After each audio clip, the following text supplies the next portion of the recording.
Alam mo ba kung para saan lahat ng bakal na yan? Yan pala ang base ng isang wind turbine.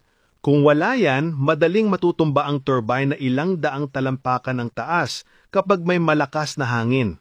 Sobrang hirap ng paggawa nito. Kahit ang mga bihasang construction crew umaabot ng halos 12 araw bago matapos. Una, kailangang itali ng mga manggagawa ang 46 tons ng rebar para mabuo ang isang napakalaking bakal na cage habang gamit ang mga surveying instruments para sukatin ng eksakto ang taas. Pagkatapos, binubuhusan nila ito ng high-strength concrete. Kapag tumigas na, aabot sa halos 1,916 short tons ang bigat ng pundasyon. Pagkatapos nito, dinadala na ang mga bahagi ng turbine tower, bawat isa ay mahigit 100 feet ang haba. Gamit ang crane, itinatayo ito ng patayo. Dito na pumapasok ang pinakadelikadong parte.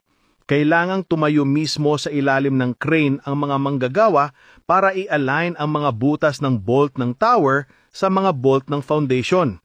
Kapag nagkamali, maaring bumagsak ang tono-toneladang bakal at maipit sila. Kaya kapag mahigpit na ang bawat bolt, saka palang tuluyang natatapos ang base ng turbine.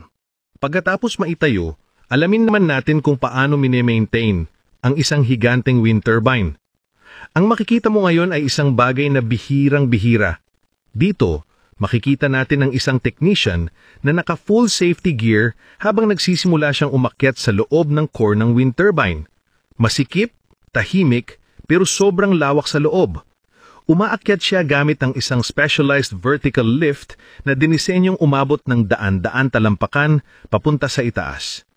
Habang tumataas siya, dumarami rin ang presyon, init at panganib. Pagkatapos ng ilang minutong pag-akyat, narating niya ang tuktok, mahigit 260 feet mula sa lupa. Mula rito, ibang-iba na ang tanawin.